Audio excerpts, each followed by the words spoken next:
الله وبركاته. الحمد لله نحمده ونستعينه ونستغفره ونعوذ بالله من شرور أنفسنا ومن سيئات أعمالنا. من يهده الله فلا مضل له ومن يضلل فلا هادي له.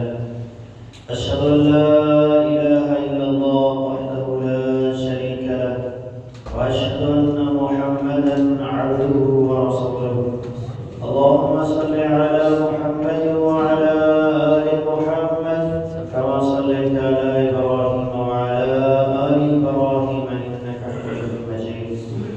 اللهم بارك على محمد وعلى آل محمد كما باركت على إبراهيم وعلى آل إبراهيم إنك حميد مجيد. أما بعد، فإن أحسن الحديث كتاب الله، وخير الهدي هدي محمد صلى الله عليه وسلم، وشر الأمور محدثاتها، وكل محدثة بدعة، وكل بدعة ضلالة، وكل ضلالة في النار. قال الله تبارك وتعالى في القرآن المجيد والفرقان الحميد: أعوذ بالله من الشيطان الرجيم. يا أيها الذين آمنوا اتقوا الله حق تقاته ولا تموتن إلا وأنتم مسلمون. يا أيها الناس اتقوا ربكم الذي خلقكم من نفس واحدة وخلق منها زوجها وبث منهما رجالا كثيرا ونساء. واتقوا الله الذي تساءلون به والأرحام إن الله كان عليكم رقيبا. يا أيها الذين آمنوا اتقوا الله وقولوا قولا سديدا يصلح لكم أعمالكم ويغفر لكم ذنوبكم، ومن يطع الله ورسوله فقد فاز فوزا عظيما. قال الله تبارك وتعالى في مقام آخر: واعبدوا الله ولا تشركوا به شيئا وبالوالدين إحسانا وبذي القربى واليتامى والمساكين وقولوا للناس حسنا وأقيموا الصلاة وبذي القربى واليتامى والمساكين والجار ذي القربى والجار الجنب والصاحب بالجنب وابن السبيل وما ملكت أيمانكم إن الله لا يحب من كان مختالا فخورا.